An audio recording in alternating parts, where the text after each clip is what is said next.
pueden pasar mis hermanos. Vamos a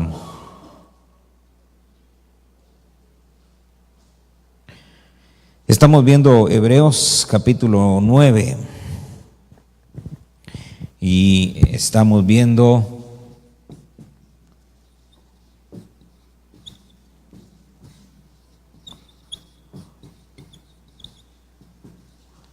y seguimos. Bueno, no hemos pasado del versículo 2, pero como no llevamos prisa, ¿verdad? Queremos sacarle lo más que podamos, ¿verdad? Muy bien, dice, estamos viendo, verso 2 dice, había un tabernáculo equipado en la parte anterior y en él dice, o en el cual estaban tres elementos, el candelabro, aunque veíamos, ¿verdad?, que la traducción correcta debería de ser candelero, ¿verdad? Algunas versiones lo ponen como candelabro, pero lo correcto, según los diccionarios, según el griego, es candelero. La mesa y los panes consagrados, y este se llama el lugar santo. Hablamos el último día, creo que logramos hablar acerca del candelero. Si usted se recuerda, hemos hablado acerca de que esa palabra preparado es equipar, cómo Dios está equipando una iglesia, cómo Dios nos está preparando para hacer una iglesia. Y finalmente vimos que la estrategia, ¿verdad?, es uno, hacer volver los corazones, así como está profetizado allá en Malaquías, que vendría, ¿verdad?, el espíritu y el poder de Elías para hacer volver los corazones. Y veíamos que el equipo que Dios va a utilizar, las herramientas, ¿verdad?, al menos aparecen aquí estas tres, hay otras que más adelante las vamos a ver, pero aparecen aquí tres principales dentro del lugar santo, que son el candelero, la mesa y los panes. Muy bien, vimos que candelero es una palabra griega que es lugnia, que es un candelero o un pie para sostener lámparas. Y bueno, hablamos un poquito acerca de la lámpara encendida, que no es para esconderla, sino que debe de estar a la vista, de cómo la lámpara, dice, nadie enciende una lámpara para cubrirla ni para ponerla en una vasija.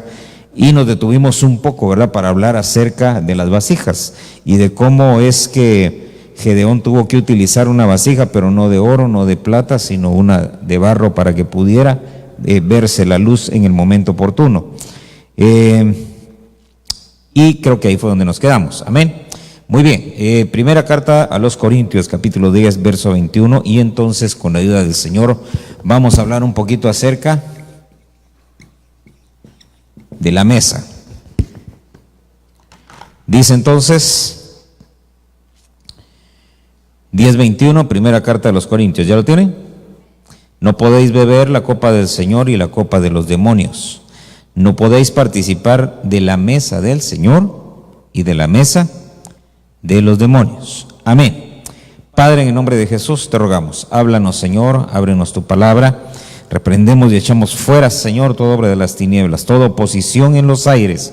Señor, sabemos, Padre bendito, que hay tiempos y hay días, Señor, que son propicios, Señor, para que haya mover de tinieblas, Señor, pero nosotros estamos en este lugar no tratando de contrarrestar, Señor, en este día de tinieblas, sino más bien, Señor, dentro de nuestra agenda, Señor, como pueblo tuyo, Señor, este día lo hemos apartado siempre para dedicarlo para ti, Señor, y para hablar de tu palabra, y por eso te rogamos, Señor, que en esta hora tu Espíritu Santo, Señor, limpie el ambiente, limpie la atmósfera, Señor, que toda oposición, mi Dios bendito, sea erradicada, y que tu fluir, Señor, el fluir de tu Espíritu Santo, las 5 unciones, Señor, ministeriales, se muevan en medio de nosotros, trayendo la edificación de tu cuerpo. En el nombre de Jesús te lo pedimos todo, Señor. Tráenos luz, tráenos revelación en esta hora y edifícanos, Señor, con los dichos que salen de tu boca. En el nombre de Jesús, toda vanidad, Señor, todo pensamiento, Señor, inútil, lo echamos fuera en el nombre de Jesús. Queremos quedarnos únicamente con la esencia de tu mente, de tu corazón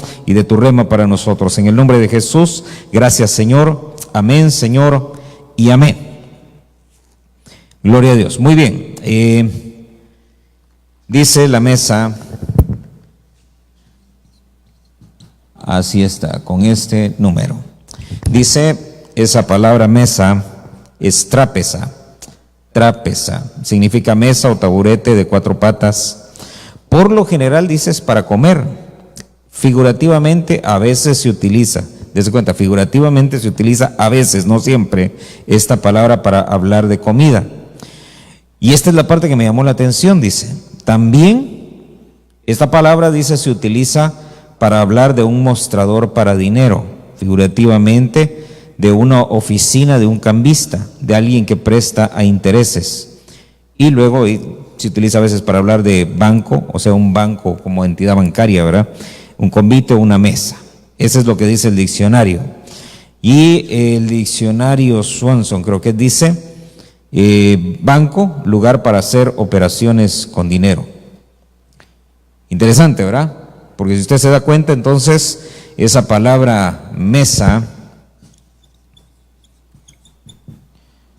dice, habla de alimento, habla de un lugar, ¿verdad?, para comer, para sentarse a comer, y habla de un lugar para operaciones con dinero. Es curioso, ¿verdad?, que la misma palabra se utilice para esas cosas. Ahora dése cuenta entonces, porque dice entonces acá el verso que leímos, primera carta a los Corintios 10:21, dice, no podéis beber la copa del Señor y la copa de los demonios, no podéis participar de la mesa del Señor y de la mesa de los demonios. Entonces, aquí entonces se nos pone la cosa tremenda, ¿verdad? Porque por un lado dice, hay una mesa que es del Señor, y por otro lado, hay una que es, ahí está. Entonces, dése cuenta que hay un alimento que es de los demonios, un lugar para comer que es, y un lugar para operaciones con dinero. Hay una antítesis, ¿verdad?, de lo que es la mesa del Señor del otro lado. Lo tremendo es que Corintios acá, Pablo se lo está diciendo a los corintios, porque los corintios estaban participando de las dos mesas. Amén. Es decir, que comían, ¿verdad?, cosas que estaban dedicadas para el Señor, pero también para los demonios. Iban a lugares para comer, ¿verdad?, o mesas, ¿verdad?, donde se sentaban a comer gente que se relacionaba con demonios, pero también se sentaban con los discípulos del Señor. Y hacían operaciones con dinero, ¿verdad?, en la mesa del Señor, pero también en la de los demonios. Y ahorita vamos a ir viendo, a ir despejando un poquito ese pensamiento. Fíjese que si lo vemos nosotros desde el ángulo de su significado como banco, lugar de operaciones, fíjese que es bien tremendo, porque uno no puede beber de la copa y luego estar haciendo porque eso es lo tremendo, ¿verdad? Que antes de mencionar la mesa, ¿qué dice? Está la copa, ¿verdad? Entonces uno no puede participar de la copa y luego ir a hacer negocios con los demonios, por decirlo así, ¿verdad? Eso era lo que estaban haciendo los corintios, y por eso es que Pablo entonces empieza a llamarles la atención. Fíjese, pues le voy a poner, por ejemplo, Lot. Dice que Lot era un hombre justo, amén, y que por eso fue que el Señor dispuso sacarlo allá de Sodoma y liberarlo, ¿verdad?, para que no muriera. Pero ¿con quién hacía negocios? Con los demonios, ¿verdad? Ahí no hay de otra. Ahora mire lo tremendo, porque le iba bien en los negocios, sí, pero ¿en qué mesa se estaba sentando? Ahora, Abraham, ¿con quién hizo negocios? ¿En qué mesa se sentaba? Por eso mire qué tremendo, ¿verdad? Porque nosotros tenemos que ir viendo algunas cosas aquí en la Biblia. Mire, pues Mateo 21.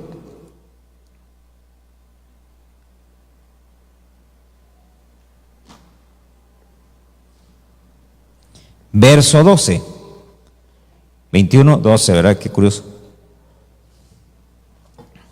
Pero fíjese pues, dice, ¿ya lo tiene? Entró Jesús en el templo y echó fuera a todos los que compraban y vendían en el templo, y volcó las mesas de los cambistas y los asientos de los que vendían las palomas. Fíjese pues, entró Jesús en el templo, echó fuera a todos, oiga esto. Llega el Señor, ¿a dónde? Al templo. Y entonces llega al templo y se topa Al menos hay tres cosas que se mencionan ahí. Por un lado, ¿quiénes estaban? Dice, primero echó fuera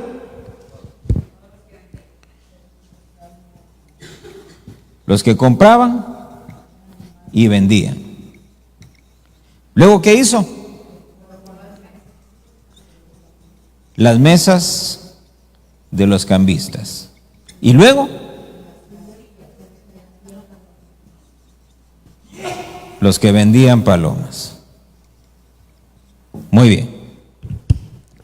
Entonces, mire, porque, mire, a mí me llamó la atención. ¿Por qué pone aparte a los que compraban y vendían de los que tenían mesas para cambio?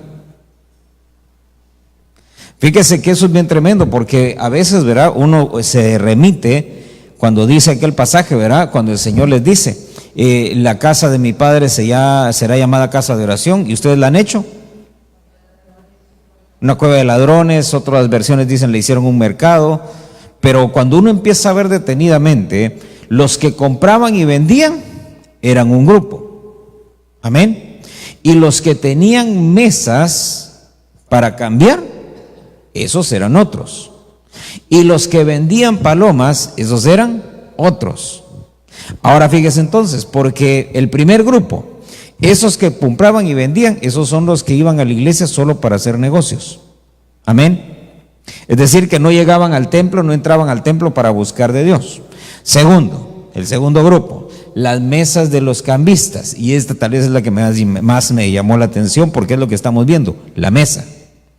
Fíjese que esa mesa de los cambistas era la que utilizaban, por ejemplo, los que cobraban impuestos. Es decir, que ellos lo que hacían era cambiar dinero, ¿verdad? Cambiaban dinero. Y eso es bien tremendo, porque si usted se da cuenta, hay un evangelio que a eso se dedica, ¿sí? Por ejemplo, están los que compran y venden. Esos venden la sanidad, esos venden los dones. Pero los que cambian son diferentes, porque ellos dicen, ellos no le ponen precio, el que le pone precio es el que lo quiere. Amén. ¿Cómo así? Por ejemplo, hay unos que dicen, ¿verdad?, dele una ofrenda al Señor para que el Señor lo sane. No le están diciendo cuándo, solo le dicen usted de una ofrenda. Pero son diferentes a aquellos otros, ¿verdad? Los que compran y los que venden, ¿quiénes son? Los de $1,000 aquí a la derecha, por favor, los de 500 aquí a la izquierda, y allá atrás los de 100. Y los de 50, no, esos no, de 50 no queremos. Esos ponen precio, esos son los que venden. ¿Quiénes son los que compran? Los necesitados que tienen el dinero y que creen que con dinero se puede obtener, ¿sí?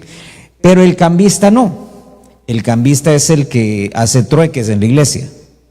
Y ese es el cuidado que uno tiene que tener, de no hacer trueques con el Señor, ¿verdad? ¿Por qué? Porque estos utilizaban, hermano, eso, y entonces tú quieres ser sanado, sí, muy bien. Bueno, la Biblia habla de ofrenda, ¿verdad? Tú dale una ofrenda al Señor y entonces el Señor te va a sanar. Solo están haciendo un trueque, están haciendo un cambio.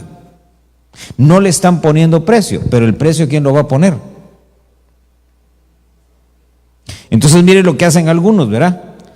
Dicen, no, pues tú piénsale, ¿verdad? ¿Cuánto te costaría si te lo hacen en el hospital, ¿verdad? En la OCA, ¿verdad? O si te vas allá del otro lado, ¿ah? En dólares. Entonces manipulan la mente de la gente, ¿verdad? Y le enseñan a la gente a sentarse en la mesa y hacer trueques. Pero dése cuenta, empiezan a hacer negocios. Por eso dice que el Señor llegó, echó fuera a los que compraban y vendían, le volcó las mesas a los que cambiaban, dice, se las tiró por allá. Y el otro grupo son los que vendían palomas. ¿Y sabe qué? Lo curioso es que no sé si en el verso siguiente, pero yo creo que solo menciona a los que vendían palomas. ¿Verso qué sería el siguiente? El 13. ¿Qué dice? Eso me llamó la atención, fíjese, porque ¿por qué menciona solo a los que vendían palomas? ¿Qué representa el Espíritu Santo? Son aquellos, ¿verdad?, que comercian con el Espíritu Santo. ¿Se recuerda aquel hombre, cómo se llamaba aquel mago? El que quiso comprar, ¿verdad? Que le dijo a Pedro, mira, ¿cuánto cuesta? ¿Cuánto quieres, verdad? Para que yo también tenga el Espíritu Santo. Señor, y hay una mesa. Entonces lo que tenían en el templo cuando el Señor llegó, y que por eso les dijo, ¿verdad? La casa de mi Padre será llamada casa de oración. ¿Por qué razón el Señor llegó al templo? ¿Qué mesa encontró? Encontró todas las mesas que podía haber, pero todas eran, ¿verdad?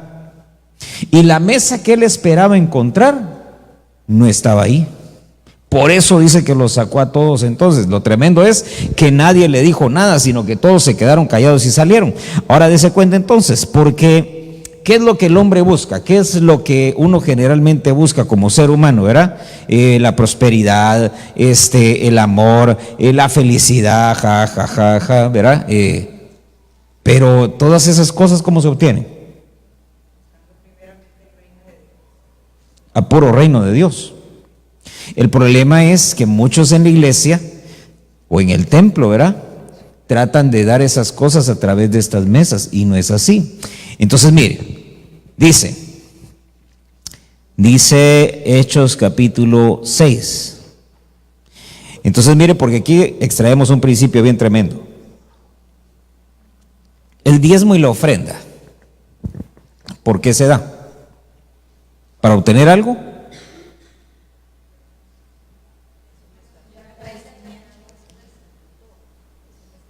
¿Un estatuto? ¿Para que el Señor reprenda al devorador? ¿Por agradecimiento?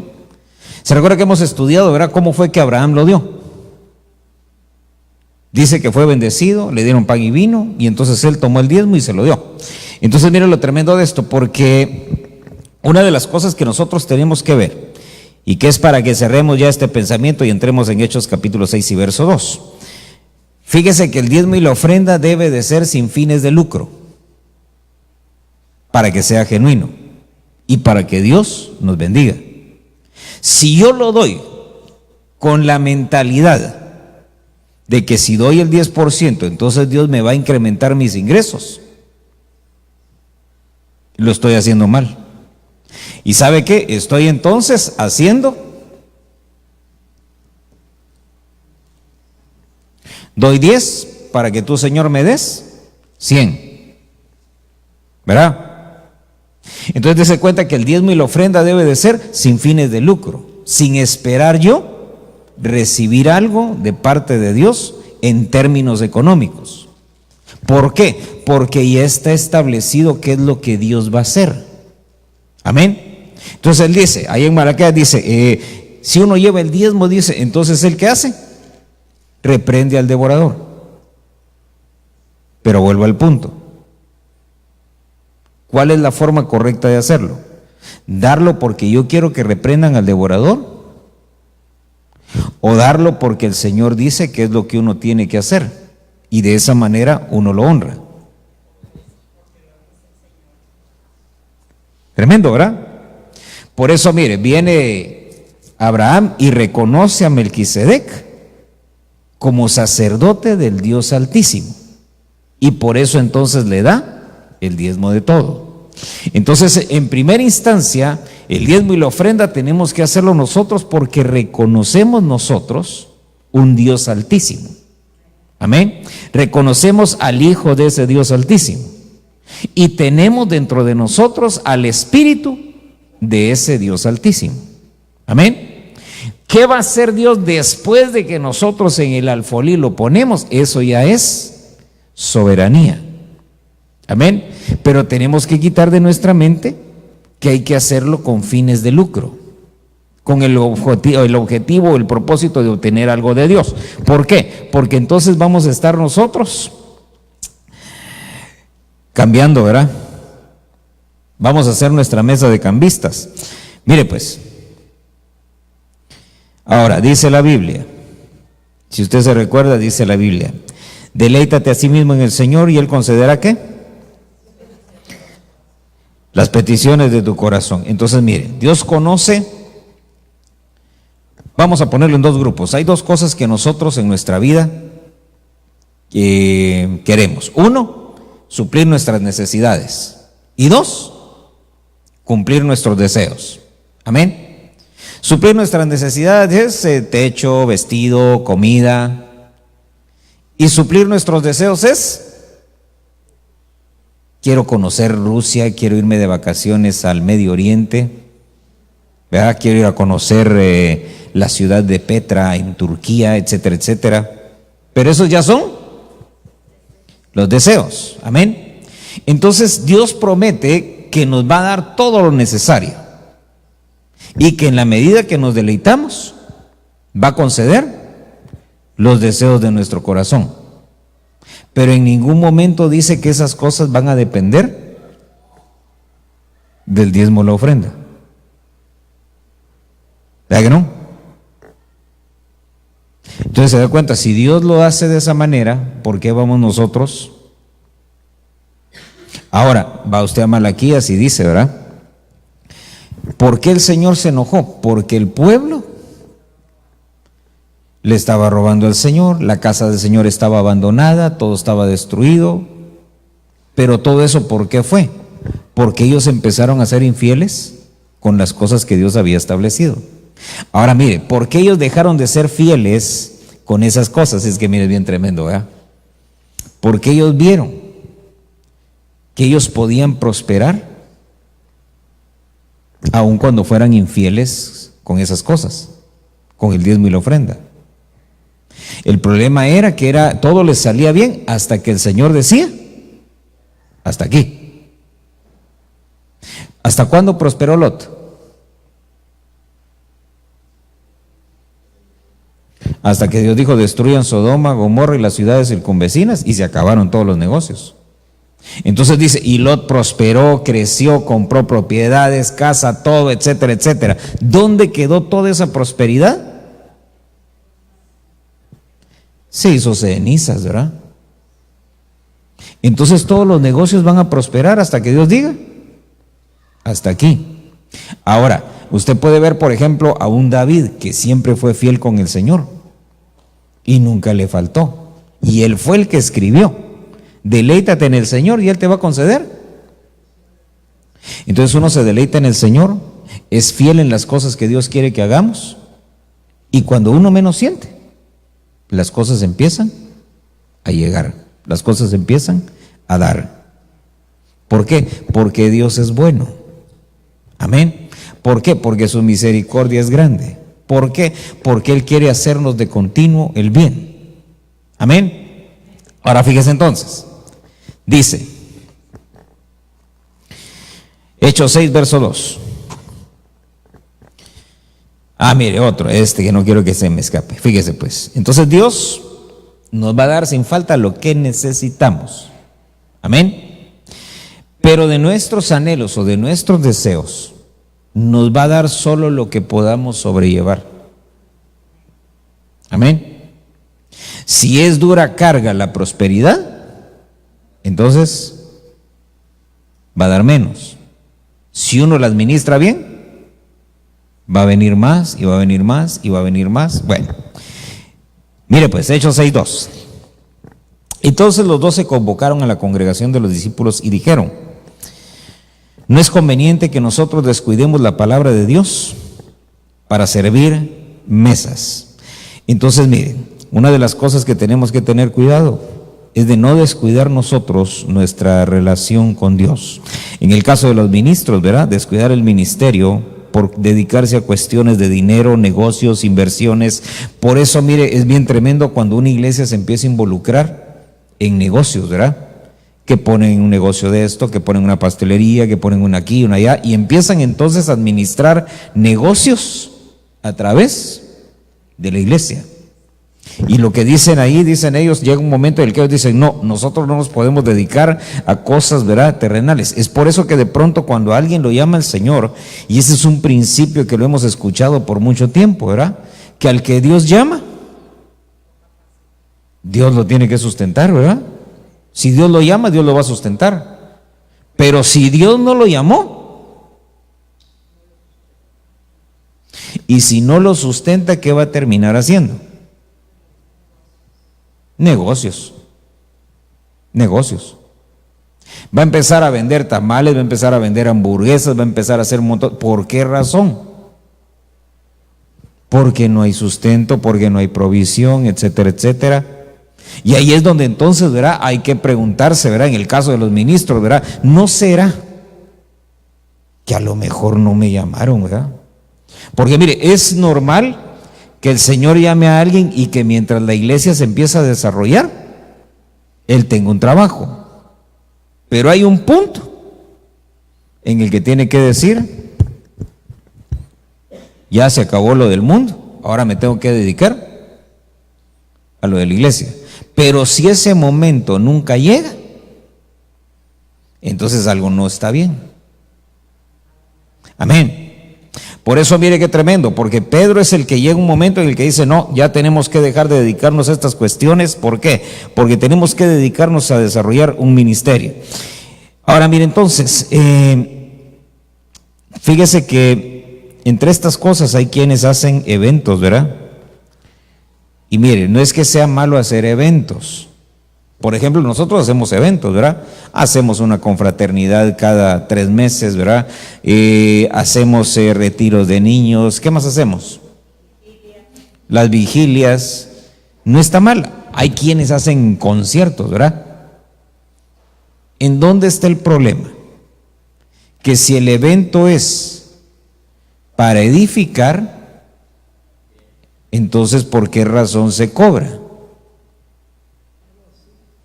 Y si el evento es para recaudar, ¿por qué se disfraza con el título de Gran Noche de Edificación? Valor de la entrada, 500 pesos. Si es para recaudar, entonces no es algo espiritual. No, recaudamos y al mismo tiempo hacemos no se pueden mezclar las dos cosas, es lo que dice Pedro. No podemos nosotros estar en esta mesa, se lo va a poner así, en esta mesa como de demonios, ¿verdad? Y estar nosotros tratando de atender la mesa del Señor. Está escabroso el tema, ¿va? No se puede hacer un evento para recaudar y decir que es espiritual. ¿Por qué? Porque entra dentro de esas desviaciones. Gran noche de sanidad. Ofrenda 150. ¿Qué están vendiendo? Palomas, ¿verdad? Están vendiendo dones. No, es que hay que cubrir los costos del boleto, del avión, del aquí, del allá. Bueno, eso se hubiera planificado antes, ¿verdad? Y un apartadito, y cuando llegara ya estaba todo listo. Entonces se cuenta, por eso viene Pedro y dice: no podemos mezclarnos nosotros en cosas que no tengan que ver con el ministerio. Entonces mire, Lucas 19, verso 22.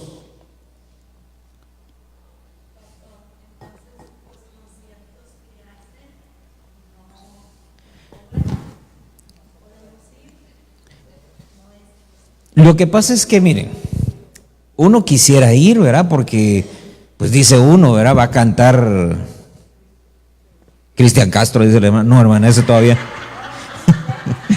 Cristian, digo, no, hombre, Cristian Castro todavía no es. Cristianos. Es que, miren, lo que pasa es que uno tiene que tener conciencia de que eso es en lo que uno está colaborando. ¿Sí? Entonces, si es cobrado, es recaudatorio. ¿Sí? Y a veces uno va, y miren, pues, y uno se da cuenta que es pura emoción todo, ¿ah? Y del espíritu hay muy poco. ¿Por qué razón? Porque es más un show, un espectáculo, y en los espectáculos cuestan. ¿Sí? Pero para alabar y adorar a Dios. Bueno, si tenemos ¿cuántos cultos a la semana aquí? 3. Pero uno ve más encendida a la gente cuando está en el concierto que cuando está en la iglesia, ¿va? te adoramos, Señor, aquí en la iglesia, sí, que no sé qué, bueno. Pero van al concierto.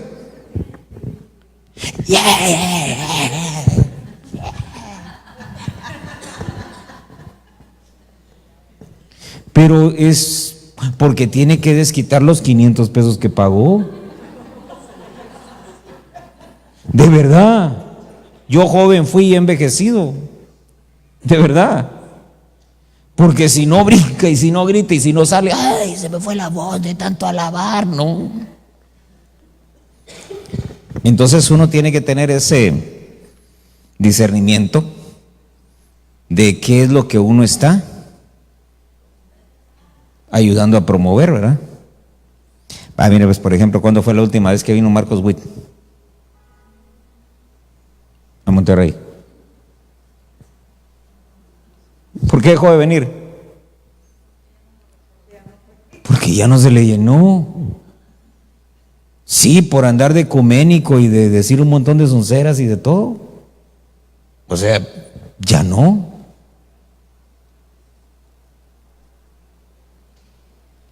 Ahora, si fuera espiritual, ¿por qué no lo seguía haciendo?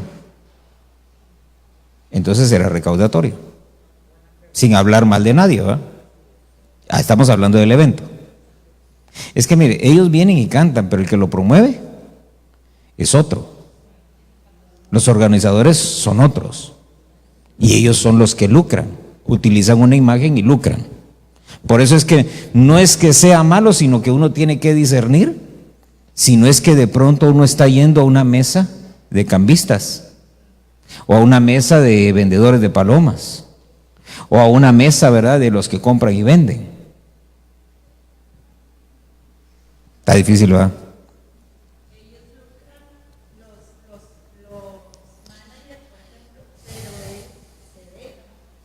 Él es un instrumento para hacerlo, definitivamente. Él es la imagen que utilizan y ellos detrás tienen su mesa. ¿Sí? Entonces, por esa razón es que, miren, pues ahorita salió un tema ahí, verá. Un cantante cristiano con manager. Un evangelista internacional con manager. ¿Quién era el manager de Felipe? ¿Quién le organizaba sus giras evangelísticas? El Espíritu Santo, ¿eh? Y cuando la samaritana quiso poner un auditorio para, ¿verdad?, para la adoración, ¿qué le dijo el Señor? Estás mal, le dijo, ni aquí ni allá, sino que es el tiempo en el que se debe de adorar en todas partes, ¿verdad? Entonces, ¿qué es lo que hacen ellos? Quieren convertir un lugar en un lugar de adoración, ¿verdad? Pero el problema es lo que hay detrás. Entonces, digamos, ahora, por ejemplo, uno quiere, ya iba a decir un nombre, pero vaya que me frené todavía. Mire, pues, con los pastores de allá, platicando así, invitemos a un fulano. Pero no es el fulano de Job, ¿verdad? De Ruth, perdón. Un X. Entonces quisimos contactarlo. Y lo contactamos. Y todo iba bien. Hasta que llegamos al punto, te mandamos tu boleto. No, eso lo tienes que tratar con mi manager. Dijimos, ¿cómo? O sea que él no manejaba las cuestiones de dinero, porque hay alguien que tiene que ganar, ¿sí?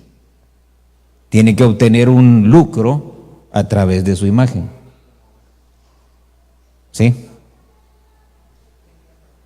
Un vendedor de palomas.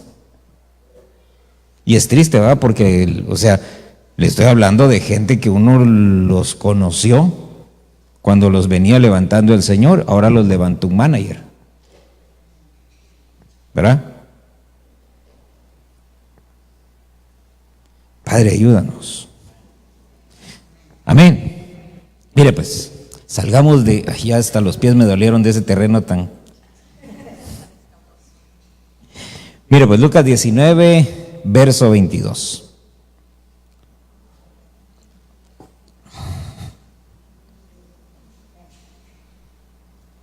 Él le contestó: siervo inútil, por tus propias palabras te voy a juzgar. Mire eso, qué tremendo, ¿verdad? Quiero que vea esa frasecita antes de que sigamos. Siervo inútil, ¿qué dice?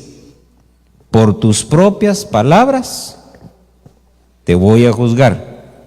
Se lo repito, por tus propias palabras te voy a juzgar.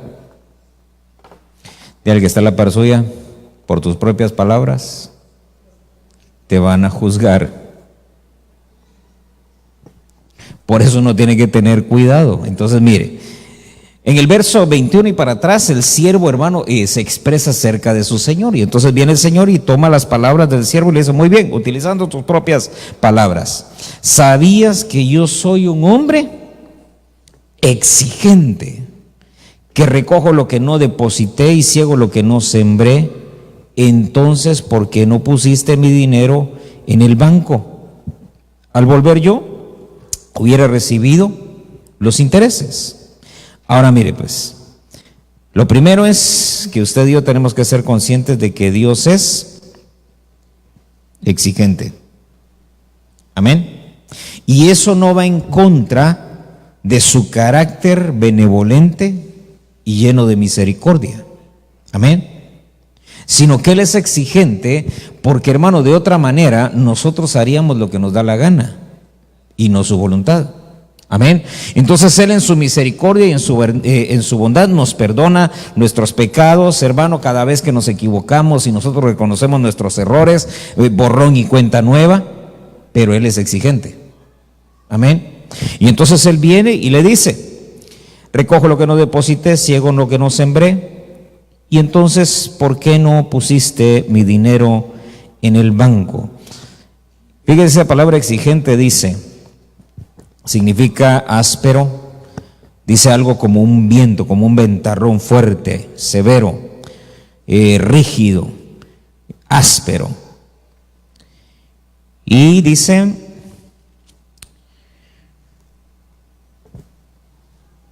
esto ya es otra definición. Entonces mire, Dios es con nosotros.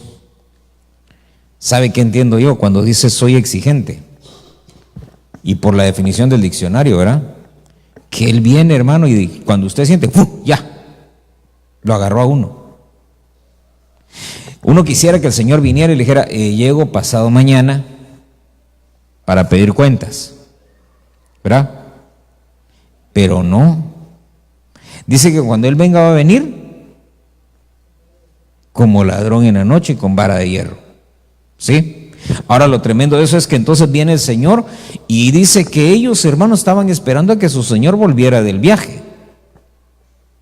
Y no se dieron cuenta, cuando sintieron ya estaba ahí y les empezó a pedir cuentas a todos. Es decir, llegó, hermano, como un ventarrón, llegó como un viento, llegó, hermano, áspero. Y sabe que eso es lo que de pronto, hermano, a mí me deja pensando un poco. ¿Por qué? ¿Cómo cree usted que va a ser el tribunal de Cristo?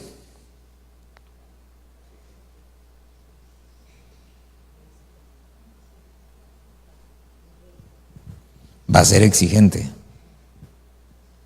porque ahí va a estar Él como juez y nosotros como juzgados, no como acusados, pero como juzgados. Y hermano, ahí nada de que Señor lindo y amado y todo, cállese. No, es que yo te quería decir cállese. Cuando le dé la palabra habla. Porque hermano, así es en un tribunal. Yo no sé si usted ha visto así como son los. Ahí tienen un martillito así de. Y yo no sé cómo será el martillo del Señor, hermano. ¿Verdad? Y hermano, ahí va a empezar esto, lo otro, aquí, allá, áspero, duro, rígido.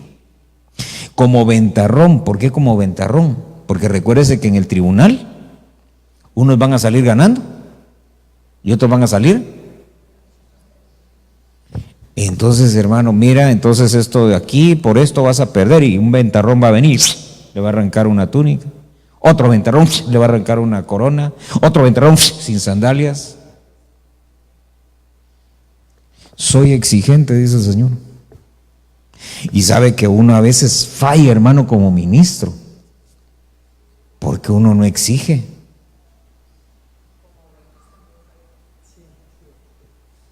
Pero es que a la oveja hay que exigirle. El que falla es el ministro, porque a veces uno se pasa, sabe que uno se pasa de buena gente, ¿va? Sí, uno quiere ser como el viejito bonachón del 24 de diciembre, ¿va? Ya le voy a empezar a dar al viejito bonachón, ¿va? Todavía no salí, bueno, acabamos de pasar el 31, ya pasamos ese. Pero, ¿sabe qué me doy cuenta con eso? Que uno tiene que exigir. Porque de otra manera, uno hace ovejas laxas, ovejas cómodas, ovejas indolentes, ovejas indiferentes, porque no se exige. Pero ahí dice el Señor, no, si cuando yo venga, yo voy a venir a exigir. Y hermano, y si no exigimos, si no nos exigieron a nosotros, ¿cómo vamos a llegar ahí? Hombre, ese Señor es buena onda y vas a ver ahorita que nos paremos ahí en el tribunal, hombre, rapidito nos va a meter en el gozo del Señor. Y hermano, lo que yo veo es que incluso algunos dicen que van a llevarse unos sus azotes. Mire, ¿sabe cómo me imagino yo? Que a la hora de hacer cuentas, los que terminen perdiendo todo y que ya no haya más que quitarles, los van a empezar, bueno, como no hay más que quitarte, ¿verdad? Entonces te vamos a empezar a azotar, ¿verdad? Por esto 5 azotes, por esto 8, por esto 10, ¿cuánto da? Tanto, azótenlo. Por eso dice que a unos va a ser mucho y a otros va a ser poco, pero no va a haber ninguno que se vaya sin. ¿Quién se va a ir sin que lo azoten? Solo el que logró librarla, ¿verdad? Y que no quedó desnudo. Pero de ahí, porque Dios es exigente. Amén. Ahora mire entonces. Dice,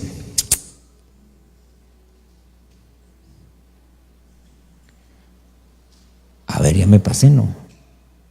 ¿Cuánto me queda? 15. Así. Mire, pues Mateo capítulo 4.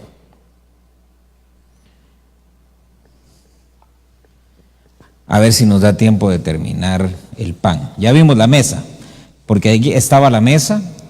Y mire qué tremendo. ¿Para qué sirve la mesa?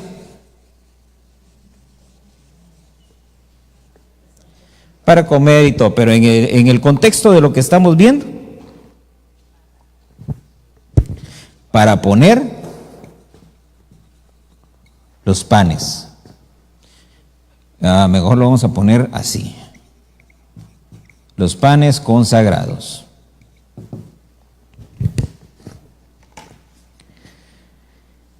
Bueno, pan consagrado son dos palabras griegas, una es artos y la otra es prodesis. Artos significa pan, una hogaza de pan. Y prodesis, vamos a ver aquí abajito, déjeme mirar la definición de prodesis. Dice, prodesis, presentar algo, una propuesta, una intención.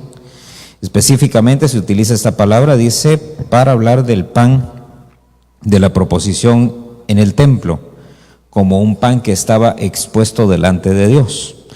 Otros significados de esta palabra, dice, son propósito, deseo, designio. El diccionario Swanson dice, esta palabra prodesis significa plan, algo que se pone en marcha, un plan que se pone en marcha, una propuesta que se pone en marcha. También dice, significa plan, propósito o determinación. Muy bien. Entonces fíjese, porque hay varias formas o varias expresiones que se utilizan en la Biblia acerca del pan. Uno, vamos a verlo aquí. En general, ¿verdad? Se lo voy a poner así como lo dice el diccionario. Dice, en general, como Mateo capítulo 4, verso 4, cuando dice, no solo de pan vivirá el hombre. Y eso es entendible. No solamente del sustento terrenal que Dios da debe de vivir el hombre, sino también del sustento espiritual. Entonces, ese versículo ya nos da precisamente acerca del pan, que hay un pan, vamos a ponerlo así, terrenal, y que hay un pan espiritual, ¿verdad? La segunda connotación en la que se habla del pan, Marcos capítulo 2, verso 25. Sería el pan de la ofrenda. Marcos, ¿qué le dije? 2, 25, ¿verdad? ¿Qué dice? Dice, Él les dijo, ¿nunca habéis leído lo que David hizo cuando tuvo necesidad y sintió hambre, él y sus compañeros?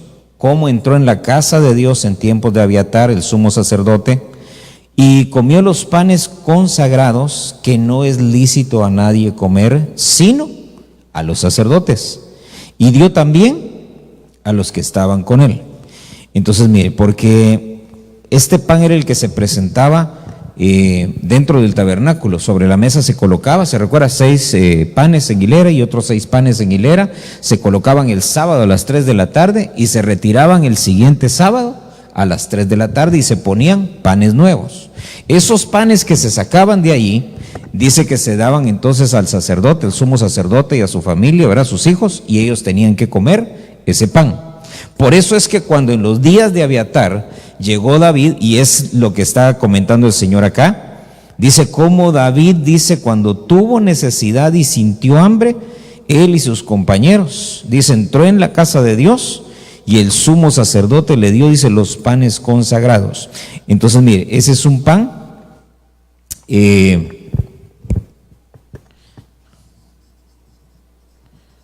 sacerdotal. Lo curioso aquí es por qué razón se lo dieron, hermano, a David. Ya hemos hablado acerca de eso, ¿verdad?, de cómo David ejerció en algún momento como que fuera un sacerdote, ¿verdad? Porque usted lo ve comiendo el pan, lo ve poniéndose el efod, lo ve consultando al Señor, y todas esas eran funciones que desarrollaba únicamente el sumo sacerdote, pero David en su tiempo lo hacía. Ahora entonces, en términos generales, fíjese pues, ese pan que está aquí, ese era un pan común, pero ¿qué lo hacía diferente? Porque mire, el pan se elaboraba con harina, lo metían en un horno, se cocía y se sacaba y se colocaba, pero ¿qué lo hacía distinto? ¿Por qué razón esos panes, esos 12 panes, por qué no se los podía comer nadie, sino solamente los sacerdotes? Era el de la ofrenda y era un pan consagrado. Consagrado significa apartado, ¿verdad? Entonces agarraban, cocinaban el pan y todo, pero esos eran consagrados, apartados, y decían, este va a ser el pan sacerdotal. Entonces ya nadie lo podía comer, sino solamente los sacerdotes. Ahora dése cuenta, hay un sustento para nosotros como sacerdotes. Amén. El asunto es que nosotros estemos habilitados para comer de él. Se recuerda que había unos sacerdotes que no podían porque tenían defectos. Entonces dice la Biblia, ellos recibían su ración de todo. Amén. ¿Por qué? Porque habían nacido dentro de Leví, pertenecían al sacerdocio, pero por los defectos que tenían, ellos no podían participar de las cosas santas que participaban los que no tenían defecto. Entonces ellos comían pan, pero no pan consagrado. Comían cordero, pero no era el cordero que se ponía sobre el altar. Amén. Entonces dése cuenta, ese pan sacerdotal, ese pan de la ofrenda, ese es un alimento que Dios nos da como sacerdotes y que nos permite a nosotros entender las profundidades de la Escritura. Amén. Por ejemplo, ahí tenemos, usted trae su Biblia, ¿verdad? Pero ¿cuánta gente en el mundo tiene Biblia? Entonces ahí es donde viene el misterio, ¿verdad? Llega Felipe y le dice al etíope, ¿entiendes lo que lees? Porque hermano, Felipe ya lo había leído, pero Felipe lo entendía. Cuando se acerca al etíope, ¿entiendes lo que eres? No, no entiendo. Necesito que alguien me explique. Entonces se sube con él Felipe, que él ya había comido del pan sacerdotal, del pan consagrado. Y entonces le dice, mira, se lo estoy parafraseando, este libro no se puede entender sino solo a través de la fe. ¿Qué fue lo que hizo que ese libro de Isaías que estaba leyendo el etíope dejara de ser un pan común y corriente y se convirtiera en pan sacerdotal? Que lo tomó Felipe y él se lo ministró. Amén. Entonces hay un montón de gente allá afuera que tiene Biblia y que la puede estar leyendo y todo el asunto, pero no va a poder entender hasta que alguien lo agarre y se lo ministre. Entonces, ¿qué hacía? Sí, ¿qué hacía que el pan fuera pan consagrado? Que lo tomaban los sacerdotes y ellos lo ministraban, eso lo convertía en un pan consagrado. Exacto, es lo que hace el ministro, vaya, es lo que se hacen los discipulados. El discipulador, ¿qué es lo que tiene que hacer? Agarrar el pan y ministrarlo. ¿Para qué? Para que los otros lo entiendan. Por eso es que el etíope después dice, ya entendí. Aquí hay agua, ¿qué impide que me bautice? Nada. Si crees, pues creo, y lo bautizó. Y bueno, el Señor se lleva a Felipe con otra misión. Pero lo que quiero que veas es esto, que ese pan, ¿verdad?, de la ofrenda, ese pan sacerdotal, ese alimento espiritual, se convierte en eso hasta que es ministrado. Amén. Por eso a veces uno a veces lee pasajes y todo y dice uno, así, está bonito el pasaje, etcétera, pero de repente, escuchando uno a algún ministro, se le abre a uno, dice, dice, eso quiere decir. Pero yo a veces me impresiono de lo que oigo que están diciendo y me impresiono más de lo que se me está viniendo a la mente, ¿verdad? No por mí, sino que esa palabra que uno escucha le abre el entendimiento y entonces viene el Espíritu Santo y empieza a agarrar un montón de cosas que tal vez uno no las había entendido o no las había relacionado y por esa puertecita se lo empieza a ver. Y se queda uno y dice, ya vi, ya entendí. ¿Qué le dieron a uno ahí? Pan consagrado, ¿verdad? Entonces dése cuenta. Por eso es que el sacerdote Abiatar, cuando usted ve el pasaje allá en el libro de Samuel, antes de darle los panes, fíjese que dice que Abiatar le preguntó, mira, si tú estás limpio, si te has privado, como quien dice, ¿verdad?, de pecar, lo puedes hacer. Y si los que están contigo también, entonces también pueden participar. Y él dijo, no, estamos limpios. Bueno, entonces aquí están los panes, coman. Y comieron. Por eso, mire qué tremendo, ¿verdad? Porque es una figura de cómo debe de presentarse uno para comer la cena del Señor. Dicho sea de paso, ya nos toca, ¿verdad?, ahorita. O sea que está cabal el tema. ¿Por qué? Porque primero, mire que el sacerdote no se lo dio solo así. Dijo, no, tienes que estar limpio, tienes que estar purificado. Sí estamos puros, entonces coma. Por eso dice la Biblia, cada uno dice debe de comer, de participar, pero primero escudriñese cada uno a sí mismo. Mire entonces, Mateo 26.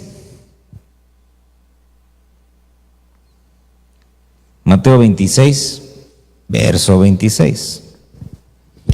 Entonces, mire, el tercer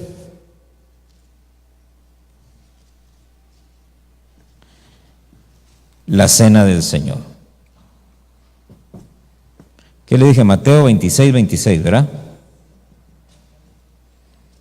Dice ahí, mientras comían, Jesús tomó pan y habiéndolo bendecido lo partió y dándoselo a los discípulos dijo: tomad, comed, esto es mi cuerpo. Y fíjese que, déjeme ver así rapidito. Mateo, ¿dónde está Mateo? Mateo 26, es que quiero ver unos versículos antes.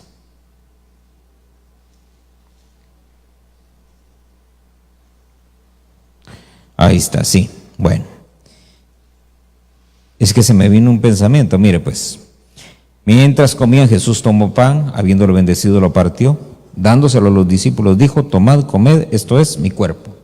Pero antes de ese versículo, en el versículo 25, 24, es cuando el Señor viene y les dice: miren, uno de ustedes me va a traicionar, uno de ustedes me va a entregar.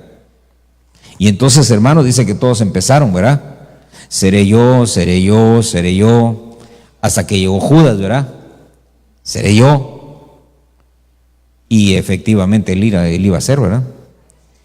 Y entonces viene el Señor y le dice: lo que vas a hacer, hazlo ya. Hay en otro evangelio donde dice, ¿verdad? El Señor dice: el que come, el que moja su pan conmigo, ¿verdad? Ese va a ser. Y entonces dice que Judas fue el que mojó su pan, ¿verdad?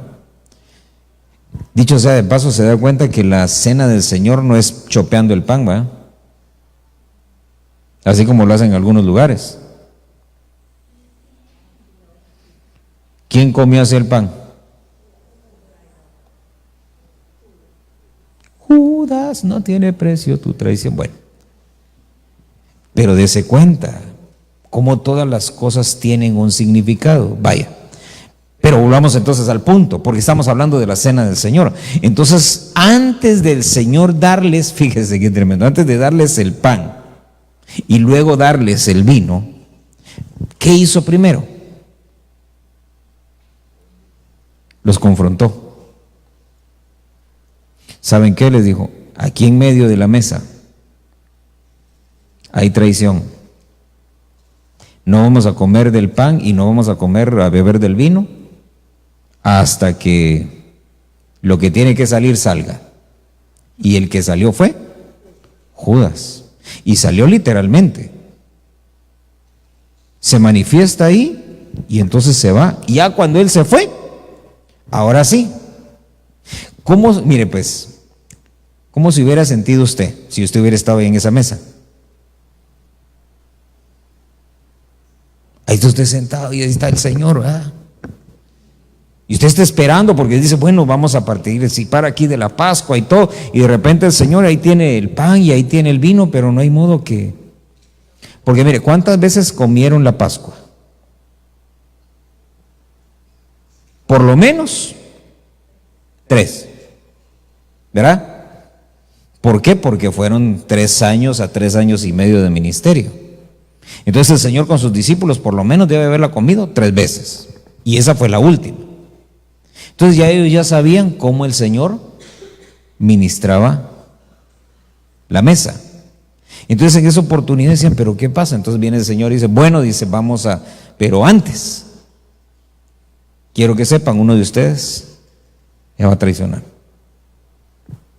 Ahora vuelvo al punto. Recuérdese que usted está sentado ahí, entre todo el grupo, tiene un lugar ahí alrededor de la mesa. ¿Cómo se hubiera sentido usted? ¿Cómo se hubiera sentido primero cuando el Señor dice: uno de ustedes me va a traicionar? Y obviamente que todos tenían algo, era malo, porque todos preguntaron. ¿Sabe que ninguno dijo: Señor, me vas a perdonar? Pero yo no. ¿Verdad que no? Sino que todos se han de haber visto así la cara y: yo, Señor, ¿será que yo? ¿Sabe que tal vez todos en algún momento les ha de haber pasado por la mente? Algún pensamiento, algún dardo les llegó. Por eso viene el Señor y dice: a ver, ¿quién de ustedes? Hasta que finalmente sale uno, ¿verdad? Pero acuérdense que usted está sentado ahí en la mesa. Y resulta que se levanta el que está a la par suya y es Judas. Y entonces moja el pan y todo y usted dice, rayos, estaba a la par del traidor. ¿Cómo se hubiera sentido usted ya cuando ya se supo quién era?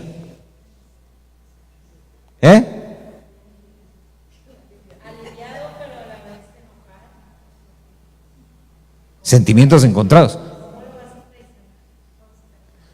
Mire qué tremendo, porque por un lado, gracias a Dios mire, gracias a Dios que no iba a ser yo, ¿va? Mire la inseguridad que había en ellos.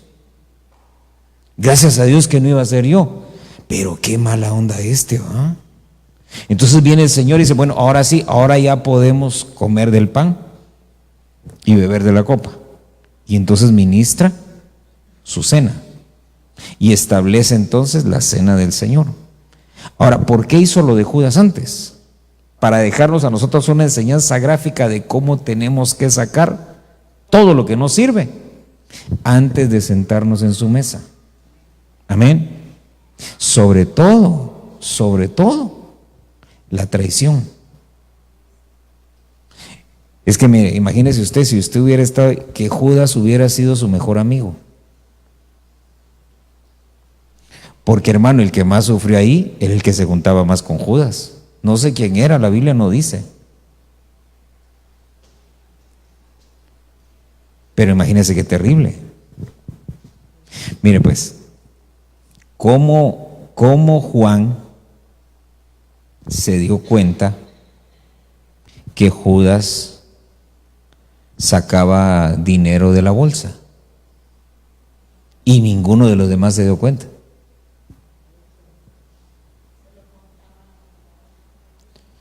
No, o sea, ¿cómo se dio cuenta Juan que Judas extraía dinero de la bolsa?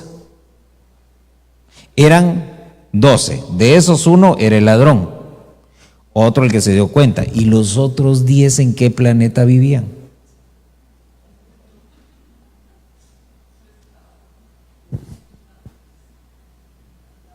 Entonces, ¿sabe qué me imagino yo? Que así como Juan se recostaba en el pecho del Señor, él ya había discernido algo en Judas y por eso le mantenía el ojo puesto encima. Los otros no. Entonces mire, mientras uno más se acerca al Señor, mientras uno más intimidad tiene con Dios, mejor discierne a los espíritus contrarios. Amén. Por eso mire la importancia de uno tener una relación cerrada, estrecha con el Señor. Dios mío, usted habla demasiado y no me di cuenta, ya me pasé. Mire, pues solo déjeme hacer aquí una anotación para hacer la pausa y lo terminamos el domingo. Muy bien, déjeme cerrar así. La cena del Señor entonces es ese examen donde nosotros tenemos que sacar todo. Amén. Cierra sus ojos y vamos a orar. Padre que estás en el cielo, en el nombre de Jesús, te damos gracias. Gracias, Señor, porque eres bueno y fiel, porque nos haces partícipes de tu mesa. Gracias, Señor, porque para poder participar de ella también nos has provisto de un Espíritu Santo que nos redarguye, que nos discierne y que nos lleva por el camino de la verdad. Gracias te damos, Señor, porque sin tu Espíritu Santo no podríamos presentarnos dignamente delante de ti. Te rogamos, Padre bendito, que nos enseñes, Señor, a constantemente examinarnos, a exigirnos a nosotros mismos, Señor, porque sabemos que tú, mi Dios, exiges. De acuerdo a lo que tú das, Señor, de acuerdo a los dones y a tu impartición, de esa manera tú exiges de nosotros. Y queremos aprender a exigirnos, Señor, así como tu Espíritu nos exige, Padre bendito. No queremos ser indolentes, no queremos ser indiferentes. Queremos tener esa conciencia necesaria, Señor, acerca de la limpieza, de la consagración en la que debemos de presentarnos delante de ti. Exigirnos, Señor, esa limpieza interna. En el nombre poderoso de Cristo Jesús, te rogamos, Padre, que nunca perdamos nosotros, nunca perdamos, Señor, ese temor de ti, que nunca perdamos, Señor, esa conciencia acerca de la limpieza y de la pureza con la que debemos de participar de tu mesa. Prepáranos desde ya, Espíritu Santo, para sentarnos en la mesa de nuestro Señor y participar del pan y del vino dignamente. Saca de nuestro corazón, Señor, toda codicia, toda avaricia, que al ofrendar y al diezmar, Señor, lo hagamos sin fines lucrativos, que lo hagamos, Padre bendito, por agradecimiento solamente, agradecimiento de todo lo que hemos recibido de tu mano, agradecimiento, Señor, por lo que haces en nuestra vida, agradecimiento por lo que nos has permitido alcanzar, agradecimiento, Señor, porque nos bendices cada día, y quita de nosotros, Señor, toda ambición y toda codicia.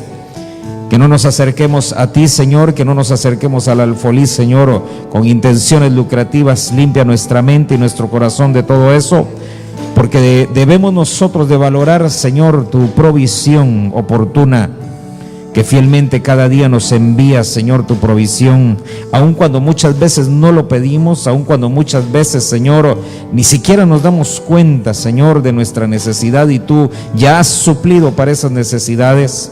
Te rogamos, Padre bendito, que concedas, Señor, los deseos de nuestro corazón, que nos enseñes a sobrellevar, Señor, la abundancia, así como hemos podido sobrellevar, Señor, los tiempos de escasez, los tiempos, Señor, de pobreza, los tiempos de enfermedad. Así danos la capacidad de poder sobrellevar también la abundancia, para que podamos ser abundados en todo, Señor. En el nombre de Jesús te lo pedimos, Señor, te lo rogamos y te damos gracias en esta hora, en el nombre poderoso de Jesús. Gracias, Señor.